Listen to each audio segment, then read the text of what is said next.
એક મહિના પહેલા નડિયાદના જવાહરનગર વિસ્તારની અંદર 3 લોકો સોડા પીવે છે અને મોતને ભેટે છે।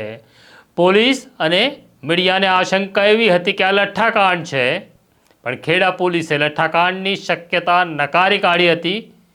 પણ સોડા પીવાથી માણસ કેવી રીતના મરે તેની તપાસ ચાલુ હતી અને હવે મોટો ખુલાસો થયો છે। આ મામલે એક શિક્ષકની હત્યા કરવાના આરોપસર ધરપકડ કરવામાં આવી છે, તેની વિગતે વાત કરવી છે। વૈષ્ણવજન તો તેને કહીએ જે પીડ પરાઈ જાનાને રે। નમસ્કાર, નવજીવન ન્યૂઝમાં તમારું સ્વાગત છે અને હું છું તમારો પ્રશાંત દયાળ। વાત કરવી છે નડિયાદની। બરાબર એક મહિના પહેલા નડિયાદની અંદર 3 લોકો સોડા પીવે છે અને સોડા પીધા પછી તત્કાળ મોતને ભેટે છે। માધ્યમોમાં સમાચાર વહેતા થાય છે કે નડિયાદની અંદર લઠ્ઠાકાંડ થયો છે।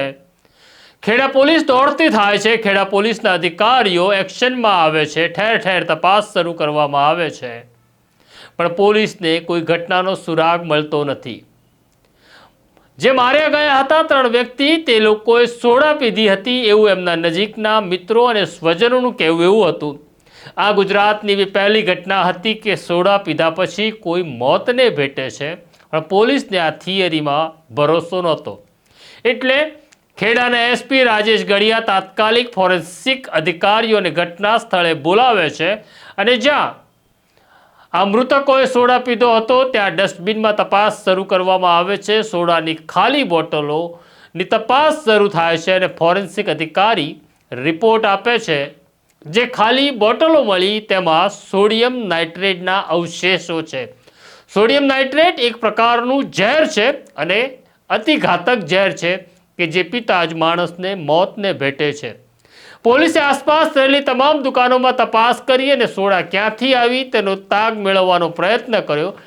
આ સોડા કોણે કોણે પીધી હતી તેની તપાસ શરૂ કરી, પણ મુશ્કેલી એવી હતી કે આ સોડા પીનાર માત્ર 3 લોકો જ મૃત્યુ પામ્યા હતા, બાકીના લોકો સલામત હતા, તેમને કંઈ થયું નહોતું। તો સવાલ એવો હતો કે આ 3 લોકોએ જે સોડા પીધી તેમાં સોડિયમ નાઇટ્રેટ કેવી રીતના આવ્યું। પોલીસે આ 3 મૃતકોના પોસ્ટમોર્ટમ કરાવ્યા હતા। તેમણે કરેલી ઉલટીનું પૃથ્થકરણ કર્યું હતું અને તેમાં પણ એવું આવ્યું હતું કે એમના શરીરમાંથી સોડિયમ નાઇટ્રેટ મળી આવ્યું છે। આમ પોલીસે તાત્કાલ આ ઘટના પછી હત્યાનો ગુનો નોંધી તપાસનો દોર શરૂ કર્યો હતો। ઘણી બધી ટેકનિકલ એનાલિસિસ કરવામાં આવ્યા હતા, આસપાસના ફોન કોલ્સ રજીસ્ટર કરવામાં આવ્યા હતા, સીસીટીવી ફૂટેજ તપાસવામાં આવ્યા હતા અને તેમાં એક વ્યક્તિ બધા જ એનાલિસિસમાં શંકાસ્પદ માલુમ પડતો હતો અને પોલીસે પછી આ જ માણસ ઉપર ધ્યાન કેન્દ્રિત કર્યું, જેનું નામ છે હરિકિશન મકવાણા। લગભગ 40 વર્ષની ઉંમરનો આ વ્યક્તિ છે, નડિયાદમાં જ રહે છે, શિક્ષક છે અને શિક્ષકે હત્યા કરી એવી આશંકા સાથે પોલીસે તપાસ શરૂ કરી। આ ઘટનામાં એક વ્યક્તિ મારી ગઈ હતી, વયોવૃદ્ધ વ્યક્તિ હતી, જેનું નામ છે કનુભાઈ। કનુભાઈ સાંભળી શકતા નહોતા, કનુભાઈની માર્યા ગયા હતા અને બરાબર કનુભાઈ માર્યા ગયા હતા તેની પડોશમાં આ હરિકિશન મકવાણા રહેતો હતો। પોલીસે ધ્યાન કેન્દ્રિત કર્યું ત્યારે ઈ-કોમર્સમાંથી કરેલી ખરીદી જ્યારે તપાસવામાં આવી ત્યારે પોલીસની શંકા સાચી ઠરી, કારણ કે હરિકિશને એમેઝોન ઉપરથી સોડિયમ નાઇટ્રેટ મંગાવ્યું હતું। પોલીસ સ્ટેશન લાવવામાં આવે છે, આખરી પૂછપરછ શરૂ થાય છે અને જે સત્ય સામે આવ્યું તે એવું હતું કે કોઈક કારણસર હરિકિશન માનસિક અસ્વસ્થ હતો, સતત તણાવમાં રહેતો હતો, ડિપ્રેશનમાં હતો અને તેને આત્મહત્યા કરવાનો વિચાર આવતો હતો। હરિકિશન મકવાણા એવું મોત ઈચ્છતો હતો કે જે આત્મહત્યા પછી કોઈને શંકા ન જાય અને મોત સરળ હોય, પીડા રહિત હોય। આ દરમિયાન હરિકિશનને ધ્યાનમાં એક સમાચાર આવે છે અખબારમાં કે અમદાવાદના સરખેજ વિસ્તારમાં એક ભૂવો લોકોને તત્કાલ મારી નાખવા માટે સોડિયમ નાઇટ્રેટ પીવડાવતો હતો। એટલે એમેઝોન ઉપર હરિકિશન મકવાણા પોતાની આત્મહત્યા માટે સોડિયમ નાઇટ્રેટ મંગાવે છે, 2 અલગ અલગ બોટલમાં આ પાવડર ભરે છે। આ દરમિયાન તેને એવું થયું કે મૃત્યુ પામતા પહેલા પોતાની પત્ની સાથે વાત કરેલું, તેની પત્ની પણ શિક્ષક છે, એટલે પત્ની સાથે તે વાત કરે છે ત્યારે પત્ની તેને સમજાવે છે કે જીવનના કોઈ પ્રશ્નનો ઉત્તર આત્મહત્યા નથી, એટલે કાઉન્સિલિંગ પછી એની પત્ની તેની પાસે રહેલી એક બોટલમાં જેમાં સોડિયમ નાઇટ્રેટ હતું તે ઢોળી નાખાવે છે, પણ હરિકિશન પાસે બીજી બોટલમાં સોડિયમ નાઇટ્રેટ વધ્યું હતું. તેના મનમાં સતત વિચાર આવી રહ્યો હતો આત્મહત્યાનો, પણ આ સોડિયમ નાઇટ્રેટ કેટલું અસરકારક છે તે જોવા માગતો હતો. એટલે તે બજારમાંથી એક સોડાની બોટલ લાવે છે, જેમાં સોડાની બોટલમાં સોડિયમ નાઇટ્રેટ નાખે છે અને પોતાની પડોશમાં રહેતા આ કનુભાઈ નામનો વ્યક્તિ જે સાંભળી શકતો નથી, જે બોલી શકતો નથી, તેને સોડા આપે છે. એને આપવા પાછળનું કારણ એવું હતું, એ જોવા માગતો હતો કે ખરેખર આ સોડિયમ નાઇટ્રેટ કેટલું અસરકારક છે.